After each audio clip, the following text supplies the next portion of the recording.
Welcome back. You're watching Sports Federation TV. I'm Linyukta Chetty and I'm your host. Right now, we've got a bit of a celebrity with us. It's Hilton Hale from the world of sailing. Welcome, Hilton. How are you? Yeah, I'm very good, thank you. You're back from something quite amazing, quite an amazing accomplishment. Your team name was the Lion of African Vulcan Sailing Team. That's correct, yeah. And tell us about the amazing event that you've just completed. Yeah, I've just got back from Rio. We did the Cape to Rio yacht race, which is held every 3 years. So in June last year, my partner in the boat that we own, we decided we wanted to compete in the race.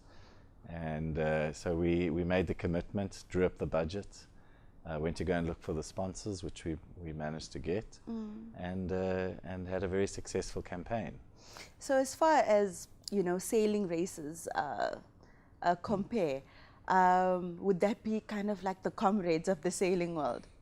Yeah, it would be the equivalent of the comrades in South Africa terms. You know, the comrades, the Cape Epic. So it is a huge race. We sail 3,600 miles across the Atlantic, which is about 7,000 kilometers. How big was your yacht? Lion of Africa Vulcan is 42 foot. She comes from Spain, and she used to compete in the Mediterranean circuit, which they called the Audi Med Cup in those days. And then Johnny Cullum, my partner, and I imported her in late 2012. And we've been campaigning her since then. We won the South African Championships twice with Vulcan, and we won the Mossel Bay offshore and the Club Mykonos offshore. So it's been a pretty successful couple of years for us, and we're very pleased with the results. How many people were in your team? So for Cape to Rio, we were only 8. Normally when we're racing around the Cape doing the circuit, we 12 people on the boat. So there was 8 of us that went across to Rio. So all our training was around, you know, doubling up on jobs that normally another person would do. So yeah, it was brilliant. We did import 2 professionals. A girl called Sarah McCoy, who's a professional sailor. That's her career. She comes from Palma and Mallorca. And then we employed the services of a meteorologist, a chap called Sean Paminter, actually a South African who's plying his trade in the UK and the rest of Europe, where he does navigating and weather predicting for race teams around the world. So it was brilliant to have him on board. How long did it take you, though, to get from the Cape to Rio? We had high aspirations and hopes of doing it in 13 days, but we ended up doing it in about 14 days and 20 odd hours. So we came 3rd overall, and the other teams that beat us the first place was a team from Germany in the name Black Pearl. Stunning boats, absolutely stunning, very much a professional campaign. And then the team that came in 2nd was primarily Americans, but the boat sailed under the Peru flag. How long have you been sailing? My whole life. I think I got into my first boat when I was 6 years old, and I haven't looked back. It's a sport that once you participate, the bug bites you. You never want to leave it. And the beauty of sailing, it's a lifetime sport. You know, you can be 70 years old and still do a Cape to Rio yacht race, still do racing in Table Bay, and still be competitive. So that's the beauty of the sport. So sailing since you were 6 years old. And I'm not going to tell you how old I am now. Oh, I wasn't going to ask. And you are part of the team, the first South African team to finish Cape to Rio. That's amazing. It's an amazing accomplishment. Yeah. So, I mean, you spoke a little bit about, you know, how experienced all the members were of your team. In terms of physically preparing for something like that, how intensive is that? So if you can imagine when you're at sea on a racing yacht, you must remember it's a carbon racing yacht, and it's got the bare essentials down below, because everything we do, we're trying to be light on weight. So when it comes to eating food, snacks, drinking coffee, we're very much conscientious of saving weight because the boat will go quicker. So we approached Professor Tim Noakes to do a meal or eating plan for us. He was very excited about the project. So he put one of his dietitians onto us and took blood tests just to find out our glucose levels and that, and then how much energy we would use up per day, which came to about 6,000 calories a day. So we were not far short of a Tour de France rider, you know. I would love for us to talk a little bit more about all of that. Yeah. But can we please watch that exciting video that you brought for our Yes, sure. videos? The video on the start of the Yes. Cape to Rio race. Yeah.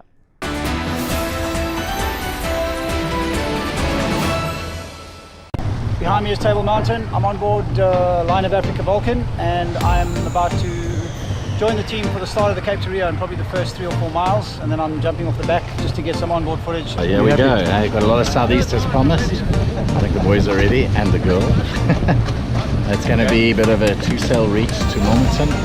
Going to bear away hoist, bear away set, probably a jibe around about Dolphin Beach. So that'll probably be the only moment in the race where we'll be a bit on edge as a jibing in the big breeze. But otherwise, we're ready.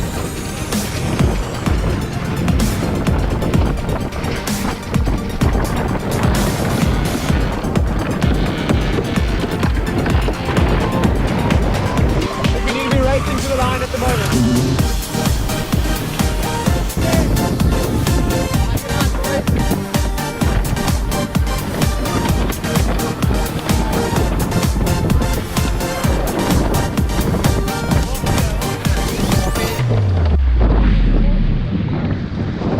And of course a share of 72 degrees.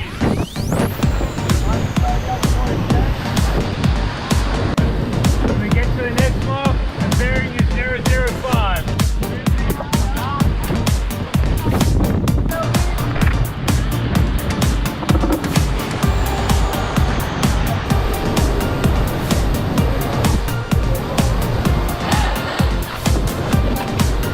Just keep following them, boys. Keep following them. Cheers, guys. See ya.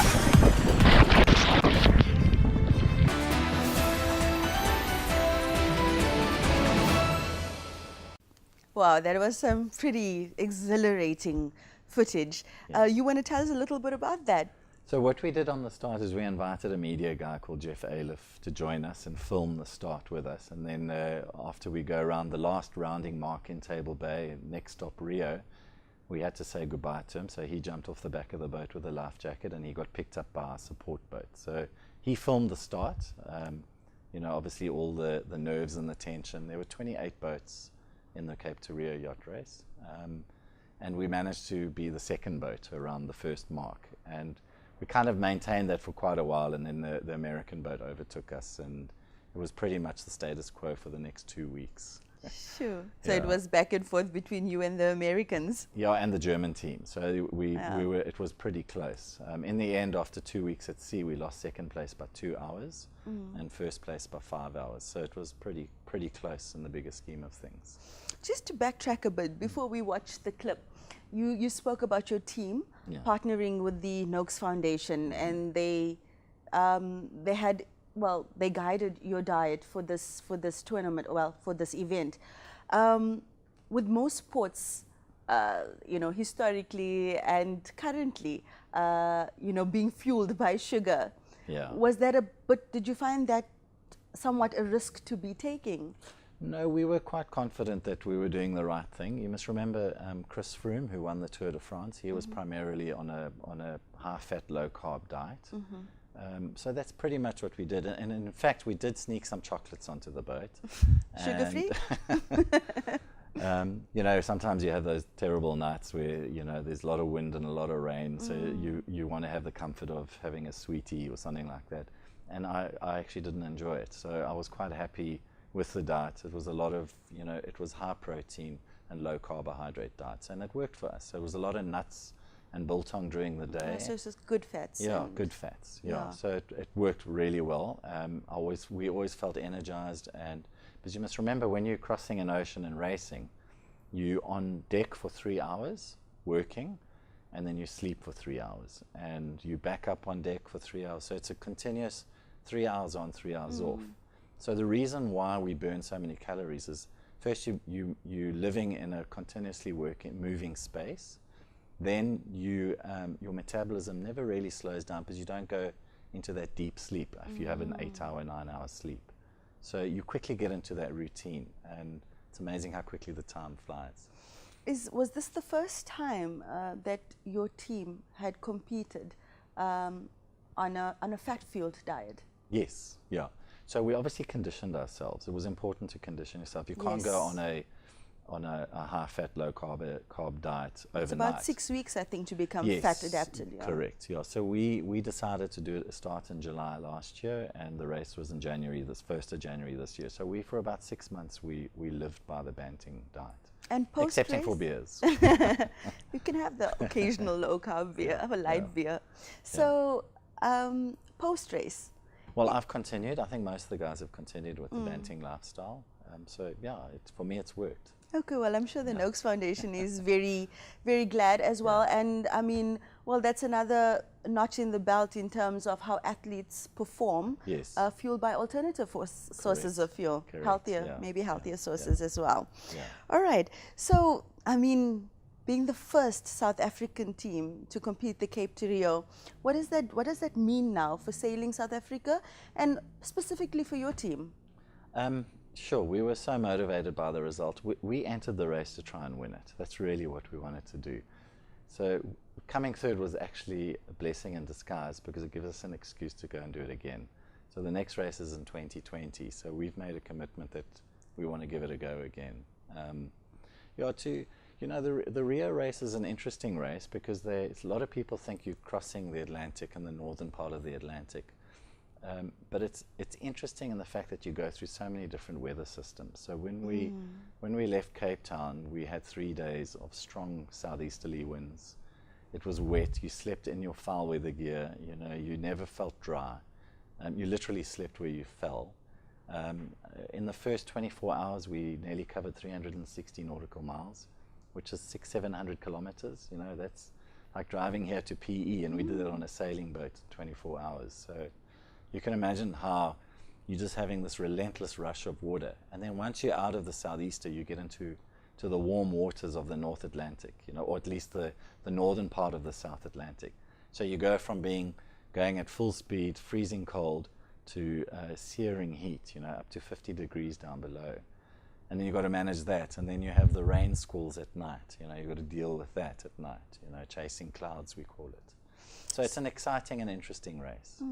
Are you involved in any way currently with inspiring or motivating young people to want to join the sport? Absolutely. I mean, Royal Cape Yacht Club has got a fantastic sailing academy that brings kids through the basics of sailing, and then hopefully one of them will shine, and then they'll get invited to crew on the top race boats in Cape Town. So yeah, we do a lot of motivational talks.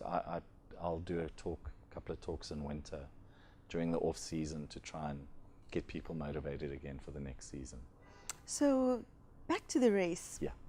Was it like life of pi on that boat, or did you all get along? Yeah, it's interesting. You've got to be so careful how you select your team, So you've got two dilemmas. You want to select team members that have got specific skills. Someone who can repair sails, do work on the engine, which is our generator for power. Because you're not allowed to use an engine for going forward. You've got to have skilled riggers, and then obviously raw sailing talent. So that's your first thing. Then you've got to make sure that everyone gets on with each other. So in our case, we were fortunate that everyone just got on so fantastically well. There was not one issue, nothing. So I'm very, very proud of the team, the way they conducted themselves. And now that your team has achieved this, do you think it's going to kind of encourage more other South African teams to start entering this race? Yeah, look, I think there were 11 nations represented in the Rio race, so there were quite a few South African teams. So I'm hoping that every time we race this race, we encourage other people to participate. It is a bucket list item. A lot of people just do the race for the sake of crossing the Atlantic, and in our case, we did the race to try and win it. So there's not everyone's trying to win the race, they're just trying to tick off that item on their bucket list. I've crossed the Atlantic, Yeah, wow, Yeah. that's something. Yeah. Okay, well, we're going to cut to a short break now, and then when we're back, your friend, Yes. probably, your sailing friend, Matt Whitehead, will be joining us. So don't go anywhere, sit back and relax. After the break, Matt Whitehead, also from sailing, will be joining us to tell us more about everything sailing.